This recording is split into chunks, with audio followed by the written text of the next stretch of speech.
그림밀 가족 여러분 안녕하세요. 오늘 화요일 아침 인사드립니다. 제가 지금 고난주간을 보내고 있습니다. 이번 주에는 예수님의 마지막 일주일, 세상을 바꾼 이 위대한 일주일 동안에 예수님께서 어떠한 일을 하셨고 또 무슨 말씀을 하셨고 예수님의 행적들을 우리가 따라가고 있습니다.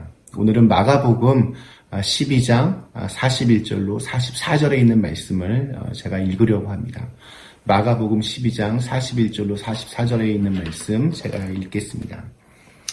예수께서 헌금함을 대하여 앉으사 무리가 어떻게 헌금함에 돈 넣는가를 보실세. 여러 부자는 많이 넣는데 한 가난한 과부는 와서 2렙돈 곧 한 고드란트를 넣는지라. 예수께서 제자들을 불러다가 이르시되 내가 진실로 너희에게 이르노니 이 가난한 과부는 헌금함에 넣는 모든 사람보다 많이 넣었도다. 그들은 다 풍족한 중에서 넣었거니와 이 과부는 그 가난한 중에서 자기의 모든 소유 곧 생활비 전부를 넣었느니라 하시니라. 아멘. 네, 잠시 좀 정리를 하면 종려주일에 예수님은 예루살렘 성에 나귀를 타시고 입성하셨습니다. 그리고 어제 월요일에는 성전을 다 뒤엎으셨습니다. 성전 정화 사건이 있었습니다. 그리고 오늘 화요일에는 몸보다는 입으로 많은 일을 하신 그러한 날입니다.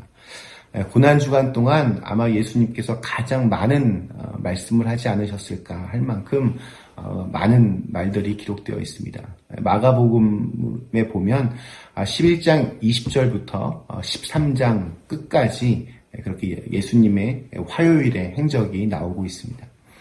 그래서 후세의 사람들은 이 화요일을 변론의 날이다라고 이렇게 부르기도 합니다. 이유가 있습니다. 예수님이 본격적으로 세상을 향해 복음을 증거하신 기간을 약 3년 정도라고 추정을 하는데 우리는 이 기간을 공생애라고 그렇게 부릅니다. 이 공생애 활동을 시작하시면서 처음부터 당시의 종교 지도자들, 제사장, 서기관, 바리새인들이 예수님을 좋아하지 않았습니다. 정확히 말하면 예수님을 그냥 무시했습니다. 그래봤자 갈릴리 촌동네에서 온 시골뜨기라고 여겨서 그렇게까지 예수님을 경계하지 않았습니다. 그냥 무시했습니다. 그러나 예루살렘 성에 입성하시는 모습을 보자 그들의 생각이 바뀌기 시작했습니다. 사람들이 예수님을 향해서 종려나무 가지를 흔들며 호산나 다윗의 자손이여 우리를 구원하소서 열광하는 모습을 보자 자신들의 기득권이 흔들릴 수도 있겠다 그렇게 생각이 들었습니다.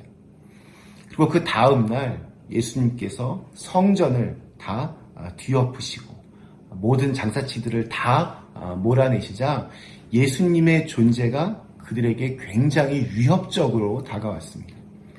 그 성전에서 장사하던 그 장사치들과 돈으로 이들이 다 연결되어 있었기 때문에 예수님을 그냥 이대로 두었다가는 자신들이 만들어 놓은 그 모든 성전의 질서가 송두리째 무너질 수도 있겠다 싶었습니다. 예수님을 좀 이렇게 무시하고 얕봤다가 불의의 일격을 당한 셈입니다. 그래서 그들은 벼렀습니다. 화요일 아침 다음날 성전 뜰 앞에서 예수님이 보이자마자 그들은 예수님께 달려들어서 이런저런 논쟁을 시작합니다.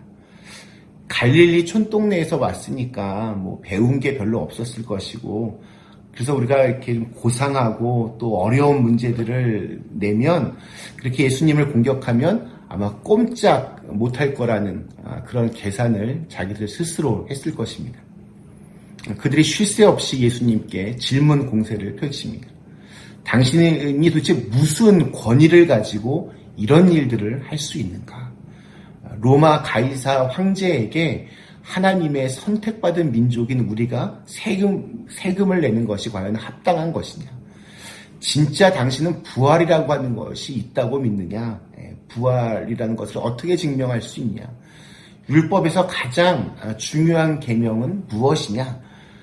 제사장, 바리새인, 사두개인, 서기관들이 예수님의 약점을 잡기 위해서 예수님을 궁지로 몰아넣기 위해서 정말 숨 쉴 틈도 없이 말로 공격을 합니다. 질문합니다. 근데 놀랍게도 예수님은 대답하기 쉽지 않은 이 문제들을 즉석에서 한치의 주저함도 없이 명쾌하게 대답해 주십니다. 그러니까 예수님을 향해서 또 예수님 얕보고 득달같이 달려들었다가 본전도 못 챙기고 그들은 서서히 물러나기 시작합니다.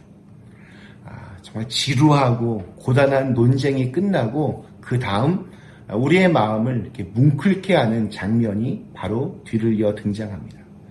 한 여인이 등장합니다. 평범해 보일 수 있지만 결코 평범하지 않은 여인이었습니다. 성경은 이 여인을 소개할 때 한 가난한 과부 이렇게 소개합니다. 일단 가난한 여인이었습니다. 경제적으로 굉장히 어려웠습니다. 여기에 한 가지 더 추가가 되는데 과부라고 하는 신분입니다. 가난한 것도 너무 어려운데 의지할 남편조차 없는 그런 고독한 사람이었습니다. 지금 때는 6월절입니다. 예루살렘 성전에는 예배를 위해 찾아오는 수많은 인파로 장관을 이루고 있었습니다. 다시 말하면 그 어느 때보다 많은 사람들이 헌금을 하고 있던 상황이었습니다. 그런데 예수님께서는 다른 모든 이들의 헌금보다 이 가난한 과부가 드렸던 동전 2개, 2렙돈의 헌금을 칭찬하셨습니다. 당시 이 예루살렘 성전의 구조를 살펴보면 예루살렘 성전 제일 바깥에는 이방인의 뜰이 있었습니다. 이방인의 신분으로는 거기까지만 들어올 수 있었습니다. 이 이방인 뜰에서 조금 더 들어오게 되면 여인의 뜰이 나타납니다. 유대인으로서 여자이면 거기까지 들어올 수 있었습니다. 이 여인들의 뜰 바로 맞은편에는 아름다운 문, 미문이 자리 잡고 있었는데 바로 이 미문 곁에 오늘 읽은 말씀의 배경이 되는 헌금함이 놓여져 있었습니다. 성전을 방문하는 사람들은 이제 본격적으로 그 성전 그 중심으로 들어가기 전에 이 헌금함을 통해서 헌금을 하고 있었습니다. 요즘은 헌금함 주로 이렇게 나무로 만들어져 있는데 이때는 헌금함이 노쇠로 만들어져 있었습니다. 성전을 관리하던 사람들이 잔머리를 쓴 겁니다. 헌금을 더 많이 받기 위한 목적으로 동전 소리가 더 확실하게 날 수 있는 노쇠로 헌금함을 만든 것입니다. 이 노쇠로 만들어진 이 헌금함은 나팔과도 같은 모습으로 이렇게 길게 내려져 있습니다. 혹여나 헌금이 밖으로 떨어지지 않게 하기 위해서 의도적으로 헌금함 그 입구는 크게 만들어 놓고 동전을 떨어뜨리면 그것이 쭉 타고 들어가서 이제 그 안에 쌓이는 그런 구조로 헌금함을 만들어 놓았습니다. 이 헌금함에 이 가난한 과부가 2렙돈을 떨어뜨립니다. 땡그랑 땡그랑. 당시의 모든 화폐는 다 동전이었습니다. 종이돈은 없었습니다. 비교적 가치가 좀 낮은 렙돈 같은 화폐는 청동으로 만들어졌고 반면에 좀 가치가 높은 화폐들은 데나리온, 세겔, 문화, 달란트 이것들은 다 은화로 만들어져 있었습니다. 그런데 사람들은 자기들이 좀 더 많은 헌금을 하는 것처럼 보이기 위해서 은화를 청동화로 이렇게 바꾸어서 마치 그 엽전 그 옛날 드라마 그 엽전 뭉치처럼 부풀려서 그 노쇠 헌금함에 그 동전들을 집어 넣었다고 합니다. 마치 우리 그 100불짜리 한 장을 봉투에 넣는 것보다 1불짜리 100장을 헌금 봉투에 넣으면 굉장히 이렇게 아주 두툼해지고 또 많이 헌금을 드리는 것처럼 이렇게 보여지는 것처럼 당시의 분위기는 이왕이면 소리가 좀 더 크게 나게 하기 위해 더 오래도록 그 소리가 들리게 하기 위해서 잔돈을 이렇게 바꾸어서 더 이렇게 낮은 가치의 돈으로 바꾸어서 소리를 내게 했습니다. 하지만 이 가난한 과부는 드릴 수 있는 헌금이 고작 딱 2번, 2렙돈밖에 없었습니다. 다른 꼼수를 쓸 수가 없었습니다. 이 2렙돈을 넣는 이 가난한 과부의 마음이 어땠을까요? 좀 부끄럽지는 않았을까요? 많은 사람들이 지금 철렁철렁 땡그랑 소리를 내며 지금 헌금을 하고 있습니다. 자기 자신과 너무 비교가 되는 상황입니다. 더군다나 지금 보니까 예수님의 시선이 자기를 향하고 있음을 본능적으로 알고 있던 상황에서 고작 동전 2개, 2랩돈을 헌금하고 있는 자신의 모습이 부끄럽지 않았을까 그렇게 생각이 듭니다.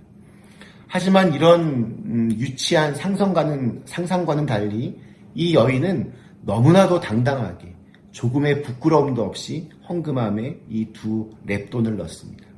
왜냐하면 2랩돈, 금액만 따지면 어느 누구도 관심조차 가지지 않을 적은 금액이었지만 이 여인의 마음 그 중심에는 하나님만을 향한 하나님을 위한 예물이었기 때문에 조금의 부끄러움도 없이 이 예물을 정직하게 드릴 수 있었습니다. 이 모습을 예수님께서 주목하여 보시고 그것을 굉장히 기뻐하셨습니다.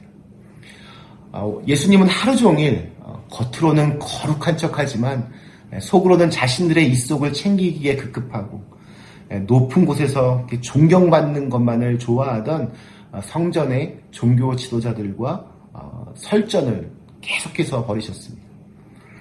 그들이 진짜 몰라서 아니면 정말 궁금해서 예수님께 물어본 것도 아니었고 예수님을 공격할 빌미를 찾기 위해서 그렇게 질문했던, 그러니까 대답하는 사람 입장에서는 이게 참 유쾌하지 않는 그러한 시간들을 예수님께서 보내셨습니다. 그런 예수님에게 오늘 하루의 피곤함을 잊게 해줄 만큼 이 가난한 과부가 드린 2랩돈은 하나님을 향한 그 마음은 너무나도 아름답고 감동스러운 모습이었습니다. 요즘에는 정말 별로 웃을 일이 별로 없어져 가고 있습니다. 코로나 바이러스 때문에 다들 집에서만 있게 되는데 그러다 보니 그냥 멍하니 있는 시간도 많아지고 또 때로는 예민해지기도 하고 또 몸도 마음도 가라앉기도 합니다. 그래도 여러분 힘을 내시라는 그런 말씀 꼭 드리고 싶습니다. 왜냐하면 주님께서 우리의 모습을 지켜보고 계시기 때문입니다. 오늘 이 하루가 이 가난한 과부의 모습으로 주님의 기쁨이 되는 그런 하루가 되시기를 간절히 축원합니다. 주님은 언제나 우리의 중심을 보시는 분이십니다. 오늘 하루 우리의 중심이 정말 주님에게로 향하는 그런 거룩한 날 되시기를 간절히 축원합니다. 잠시 함께 같이 기도하겠습니다.